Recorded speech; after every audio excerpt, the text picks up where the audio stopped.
প্রিয় ক্লাস 10 অর্থাৎ দশম শ্রেণীর ছাত্রছাত্রী বন্ধুরা, তোমরা যারা ফাইনাল টেস্ট এক্সাম অথবা মাধ্যমিক ফাইনাল পরীক্ষা 2027 দিতে চলেছো, তোমাদের জন্য নিয়ে এসেছি বাংলা বিষয়ের বাছাই করা নমুনা প্রশ্নপত্র সাজেশন। এই প্রশ্নপত্রে থাকা প্রতিটি প্রশ্ন ভীষণ ভীষণ গুরুত্বপূর্ণ, তাই এই ভিডিওটি তোমরা শুরু থেকে শেষ পর্যন্ত দেখুন, যাতে তোমাদের কোনো গুরুত্বপূর্ণ প্রশ্ন মিস হয় নাই। এই প্রশ্নপত্রটি টেস্ট এবং ফাইনাল উভয়েরই জন্য গুরুত্বপূর্ণ, তাই ভিডিওটি ভালো লাগলে অবশ্যই লাইক করবেন এবং যারা এই চ্যানেল নতুন তারা অবশ্যই এই চ্যানেলটিকে সাবস্ক্রাইব করে রাখবেন।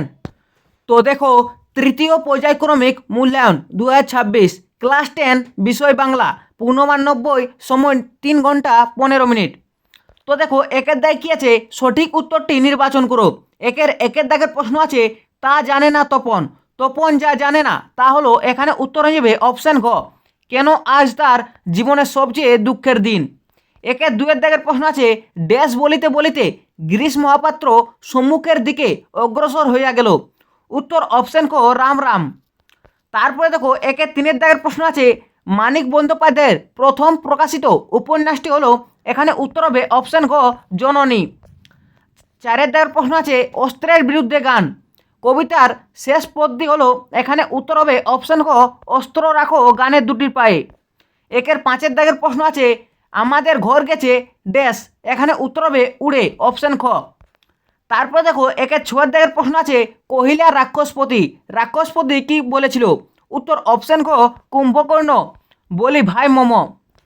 সাতের দাগের প্রশ্ন আছে, তুমি সবল আমি দুর্বল, তুমি সাহসী আমি ভীরু, তবু যদি আমাকে হত্যা করতে চাও আচ্ছা তবে তাই হোক, উক্তিটি করেছেন, উত্তর অপশান গ, আর্থার রিমবন্ড। আটের দাগের প্রশ্ন আছে, শিক্ষিত ঘরে কিংবা অফিসে আদালতে টেবিল থেকে উধাও, এখানে উত্তর হবে অপশান খ, দোয়াত কলম। নয়ের দাগের প্রশ্ন আছে, কোনোটেশন শব্দটির বাংলা প্রতিশব্দ হলো, উত্তর অপশান ক, অর্থব্যাপ্তি। দশের দাগের প্রশ্ন আছে, অনুসর্গ কয় প্রকার, উত্তর অপশান ক, 2 প্রকার। 11 দাগের প্রশ্ন আছে, ডক্টর সুনীতি কুমার চট্টোপাধ্যায়ের মতে সমাস হলো, উত্তর অপশান ক, 3 প্রকার। তারপর দেখো, 12 দাগের প্রশ্ন আছে, পাড়া পড়শি মায়ের দল পাঠানের গল্প শোনার জন্য ঘিরে দাঁড়ালো, বাক্যটিতে মূল উদ্দেশ্য হলো, উত্তর অপশান ক, দল। তারপরে দেখো, 13 দাগের প্রশ্ন আছে, কর্তৃবাচ্যের ক্রিয়াপদটি সকর্মক হলে মুখ্য কর্মের বিভক্তি হয়, উত্তর অপশান ক, 0। 14 দাগের প্রশ্ন আছে, যে বাচ্চে কর্মকর্তার নেই আচরণ করে তাকে বলে, উত্তর অপশান ক, কর্মকর্তৃবাচ্য। 15 দাগের প্রশ্ন আছে, মানুষকে সাহায্য করো এটাই জীবনের ধর্ম, মানুষকে সাহায্য করো অংশটি হলো, উত্তর অপশান ক, উপবাক্যীয় কর্তা। তারপরে দেখো, 16 দাগের প্রশ্ন আছে, নদীর জল মোচকা ফুলের পাপড়ির মতো লাল, নদীর জল অংশটি হলো, উত্তর অপশান ক, উপমেয়। তারপরে দেখো, 17 দাগের প্রশ্ন আছে, বাক্যের ভাব অনুসারে অনুজ্ঞাবাচক বাক্যের কয়টি রূপ, উত্তর এখানে উত্তর হয়ে যাবে অপশান খ, 2টি রূপ। তারপরে দেখো, 2-এর দাগে কী আছে, কম বেশি 20টি শব্দে মধ্যে উত্তর দাও। 2-এর দাগে আছে, যে কোনো 4টি প্রশ্নের উত্তর দাও, 4টি প্রশ্নের উত্তর তোমাদের এখানে দিতে হবে। তো দেখো, 2-এর দাগের প্রশ্ন আছে, নতুন মেসোকে দেখে জানলো সেটা, তপন নতুন মেসোকে দেখে কি জানতে পেরেছিল, উত্তর আশাপূর্ণ দেবীর লেখা জ্ঞানচক্ষু গল্পে তপন ছোট থেকে বহু গল্প শুনেছে ও পড়েছে, কিন্তু সে জানতো না যে সাধারণ মানুষ সহজেই তা লিখতে পারে, নতুন মেসোকে দেখে সেটাই জানলো। তারপর দেখো, 2-এর দাগের প্রশ্ন আছে, এটা একটা বহুরূপী নাকি, কোন প্রসঙ্গে উক্তিটি করা হয়েছে, উত্তর সুবোধ ঘোষের লেখা বহুরূপী গল্পে হরিদা যখন বাইজির বেশে দোকানদারদের থেকে টাকা রোজগার করছিলেন সেই ঘটনার প্রেক্ষিতেই উক্তিটি করা হয়েছে। 3-এর দাগের প্রশ্ন আছে, তা স্বীকার করতে হবে, কি স্বীকার করতে হবে, উত্তর বাবুটির স্বাস্থ্য গেছে কিন্তু শোক 16 আনায় বজায় আছে, এটাই স্বীকার করার কথা বলা হয়েছে। 2-এর দাগের প্রশ্ন আছে, ইসাবের মনে পড়লো, ইসাবের কি মনে পড়েছিল, উত্তর পান্নালাল পেটেলের লেখা অদল বদল গল্পে ইসাবের মনে পড়লো যে সে দেখেছে অমৃতের বাবা অমৃতকে মারতে গেলেই তার মা তাকে আড়াল করেন। তারপরে দেখো, 5-এর দাগের প্রশ্ন আছে, নদের চাঁদ স্তম্ভিত হইয়া গেল, স্তম্ভিত হলো কেন, উত্তর নদের চাঁদের স্তম্ভিত হওয়ার কারণ হলো, 5 দিন আগে যে নদী ঘোলা জলে চঞ্চল ছিল, আজ সেই নদী যেন পাগল হয়ে উঠেছে। তার চারিদিক গাঢ়তর ঘোলা জল এবং ফেনায় পরিপূর্ণ হয়ে আছে। দুয়ের দেখে আছে যে কোনো 4টি প্রশ্নের উত্তর দাও। তো দেখো একের প্রশ্ন আছে বছরগুলো নেমে এলো তার মাথার উপর, কিভাবে নেমে এসেছিল। 2 দেখার প্রশ্ন আছে আমাদের পথ নেই কোনো, এই কথাটি কেন বলা হয়েছে। 3 দেখার প্রশ্ন আছে দ্বাদশ রবির বহনি জ্বালা, দ্বাদশ রবির নাম লেখো। 4 দেখার প্রশ্ন আছে এ কলঙ্ক পিত ঘুষিবে জগতে, কোন কলঙ্কের কথা বলা হয়েছে। 5 দেখার প্রশ্ন আছে আফ্রিকা নিভৃত অবকাশে কি করেছিল। তারপর দেখো 2-3 দেখা আছে যে কোনো 3টি প্রশ্নের উত্তর দাও। 1 দেখা আছে এই ধারণা পুরোপুরি ঠিক নয়, কোন ধারণা পুরোপুরি ঠিক নয় বলেছেন লেখক। 2 দেখার প্রশ্ন আছে the atomic engine has not even reached the blue print stage, বাক্যটির যথার্থ বাংলায় অনুবাদ কি হওয়া উচিত, এর বঙ্গানুবাদ করতে বলছে। 3 দেখার প্রশ্ন আছে শুভ ঠাকুরের পুরো নাম কি। 4 দেখার প্রশ্ন আছে বাংলায় একটা কথা চালু ছিল, কথাটি কি।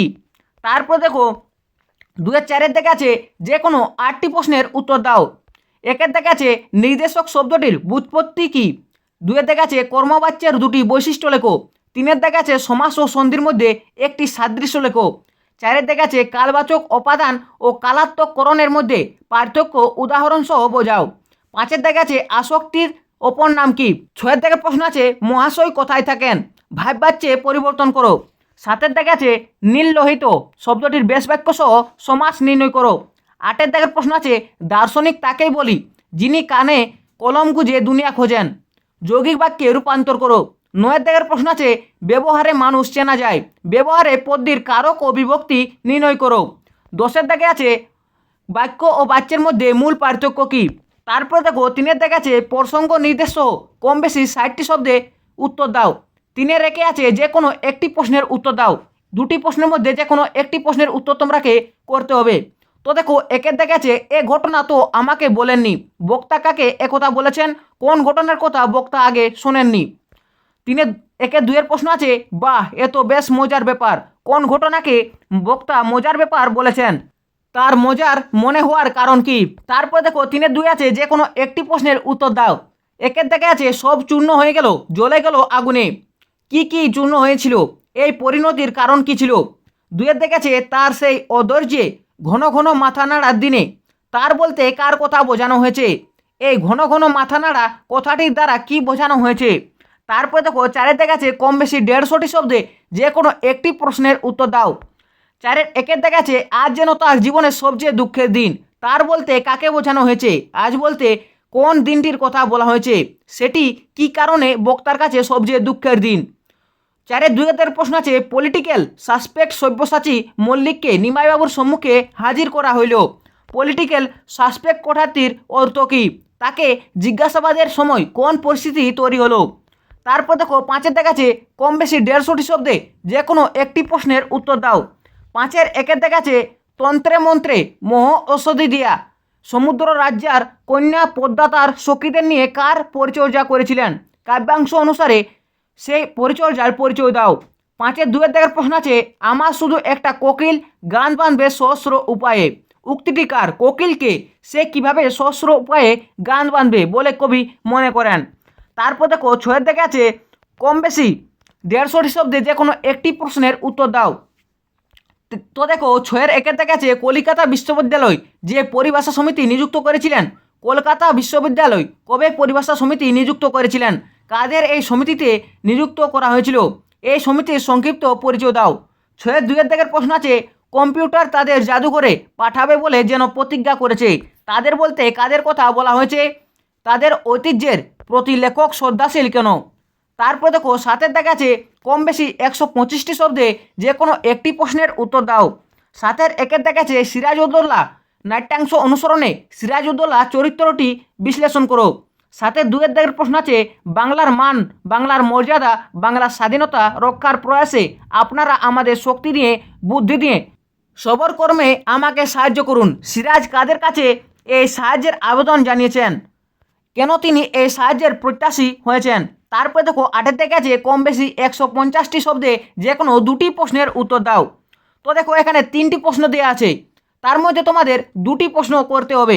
তো দেখো 8-এর 1-এর দাগের প্রশ্ন আছে, জোর চুরি করে আমাকে বসিয়ে রেখে এখন ঠেকায় পড়ে এসেছো আমার কাছে, কনির এই অভিমানের কারণ কি? এর পরিবর্তিতে ঘটনার সংক্ষেপে বর্ণনা করো। 8-এর 2-এর দাগের প্রশ্ন আছে, চ্যাম্পিয়নরা জন্মায়, ওদের তৈরি করা যায় না। বক্তাকে বক্তব্যটির সত্যতা কোনি উপন্যাস অবলম্বনে আলোচনা করো। 8-এর 3-এর দাগের প্রশ্ন আছে, অবশেষে কোনি বাংলা সাঁতার দলে জায়গা পেল, কোনি কিভাবে বাংলা সাঁতার দলে জায়গা পেল তা সংক্ষেপে লেখো। তারপরে দেখো আছে 9-এর দাগে চলিত গদ্যে বঙ্গানুবাদ করো। তোমাদের এখানে একটি বঙ্গানুবাদ করতে হবে। তো দেখো কি আছে, student life is the stage of preparation for future, this is the most important period of life, a student is young today but he will B a man tomorrow, he was different duties, he should perform them well. As a student, his first duty is to study and learn. He should be careful to his lesson. তো দেখো তোমাদের সুবিধার্থে আমি তোমাদের এর উত্তরটি দিয়ে দিয়েছি। তো দেখো উত্তরটি কী হবে, ছাত্র জীবন হলো ভবিষ্যতের প্রস্তুতি পর্ব, এটি হলো জীবনের সবচেয়ে গুরুত্বপূর্ণ সময়। একটি ছাত্র আজকে যুবক, কিন্তু সে আগামী দিনে একজন প্রকৃত মানুষ হবে। তার নানা রকমের কর্তব্য আছে, সব কর্তব্যই তার সুষ্ঠুভাবে পালন করা উচিত। ছাত্র হিসেবে তার প্রাথমিক কর্তব্য পড়াশোনা করা এবং জ্ঞান অর্জন করা, পাঠের প্রতি তার মনোযোগী হওয়া প্রয়োজন। তো এটিই ছিল বঙ্গানুবাদ। তো দেখো 10-এর দাগে কী আছে, কম বেশি 150টি শব্দে যে কোনো একটি প্রশ্নের উত্তর দাও। তো দেখো কী আছে, 10-এর 1-এর দাগে আছে, নারী স্বাধীনতা নিয়ে আলোচনা, দুই বন্ধুর মধ্যে কাল্পনিক সংলাপ লেখো। 10-এর 2-এর দাগে আছে, বিদ্যালয়ের একটি সাংস্কৃতিক অনুষ্ঠান বিষয়ে একটি প্রতিবেদন রচনা করো। তারপর দেখো লাস্টে একদম শেষে কী আছে, 11-এর দাগে আছে, কম বেশি 400টি শব্দে প্রবন্ধ রচনা করো যে কোনো একটি বিষয় নিয়ে। তো এখানে তোমরা পেয়ে যাবে 10 নম্বর। তো দেখো 4টি প্রবন্ধ তোমাদের আছে। 4টি প্রবন্ধ কী কী আছে দেখে নাও। তো দেখো প্রথম প্রবন্ধ আছে একটি বট গাছের আত্মকথা, তারপরে আছে বিশ্ব উষ্ণায়ন, 3-এর দাগে আছে বাংলার উৎসব, 4-এর দাগে অর্থাৎ লাস্টের প্রবন্ধ আছে বিজ্ঞান মনস্কতা ও কুসংস্কার। তো এই ছিল ক্লাস 10 তৃতীয় পর্যায়ক্রমিক মূল্যায়ন অর্থাৎ 3rd ইউনিট টেস্ট বাংলা বিষয়ের বাছাই করা নমুনা প্রশ্নপত্র। এই প্রশ্নপত্রটি ফাইনাল পরীক্ষার জন্য খুবই গুরুত্বপূর্ণ, তাই এই প্রশ্নপত্রে থাকা প্রতিটি প্রশ্ন তোমরা ভালোভাবে প্র্যাকটিস করে যাবে। তো যদি তোমাদের এই ভিডিওটি ভালো লেগেছে তো অবশ্যই লাইক করবে, এবং যারা এই চ্যানেলটিকে এখনও পর্যন্ত সাবস্ক্রাইব করে রাখুনি তারা অবশ্যই এই চ্যানেলটিকে সাবস্ক্রাইব করে পাশে থাকা বেল নোটিফিকেশন অল সিলেক্ট করে রাখবেন।